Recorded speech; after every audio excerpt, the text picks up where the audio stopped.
Hello everyone, Namaste. My name is Jansha Gupta. So today we are going to study part 2 of A Triumph of Surgery. So let's get started. At the surgery, the household dogs surged around me. Tricky looked down at the noisy pack with dull eyes and when put down lay motionless on the carpet. The other dogs, after sniffing around him for a few seconds, decided he was an uninteresting object and ignored him. I made up a bed for him in a warm loose box next to the one where the other dog slept. For 2 days I kept an eye on him, giving him no food but plenty of water. At the end of the second day, he started to show some interest in his surroundings, and on the third day, he began to whimper when he heard the dogs in the yard. When I opened the door, Tricky trotted out and was immediately engulfed by joy. The greyhound and his friends, after rolling him over and thoroughly inspecting him, the dogs moved off down the garden. Tricky followed them, rolling slightly with his surplus fat. Later that day, I was present at feeding time. I watched while Tristan slopped the food into the bowls. There was the usual headlong rush followed by the sounds of high speeding eating. Every dog knew that if he fell behind the others, he was liable to have some competition for the last part of his meal. When they had finished, Tricky took a walk round the shining bowls, licking casually inside one or two of them. Next day, an extra bowl was put out for him, and I was pleased to see him jostling his way towards it.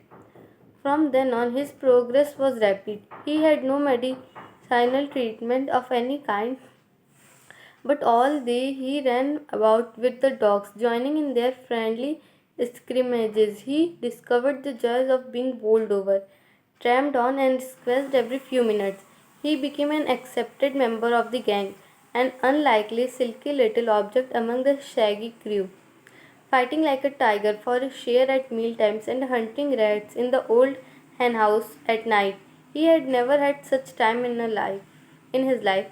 All the while Mrs. Pumphrey hovered anxiously in the background, ringing a dozen times a day for the latest bulletins. I dodged the questions about whether his cushions were being turned regularly or his correct coat worn according to the weather, but I was able to tell her that the little fellow was out of danger and convalescing rapidly. The word convalescing seemed to do something to Mrs. Pumphrey. She started to bring round fresh eggs, 2 dozen at a time, to build up Pricky's strength. For a happy period, my partners and I had 2 eggs each for breakfast. But when the bottles of wine began to arrive, the real possibilities of the situation began to dawn on the household. It was to enrich Tricky's blood. Lunch became a ceremonial occasion with 2 glasses of wine before and several during the meal. We could hardly believe it when the brandy came to put a final edge on Tricky's constitution. For a few nights, the fine spirit was rolled round, inhaled, and reverently drunk.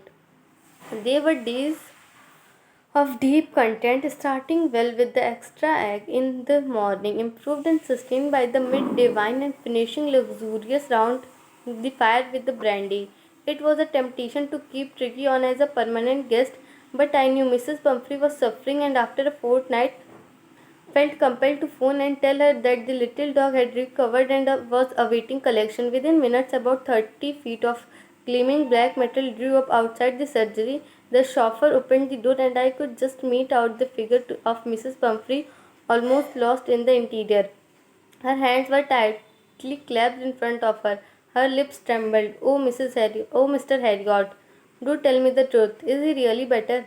Yes, he is fine. There is no need for you to get out of the car. I'll go and fetch him. I walked through the house into the garden. A mass of dogs was hurtling round and round the lawn and in the midst, ear flapping, tail waving, was the little golden figure of Tricky. In 2 weeks, he had been transformed into a little, hard muscled animal. He was keeping up with the well peg stretching out in the great bounds, his chest almost brushing the ground. Bye.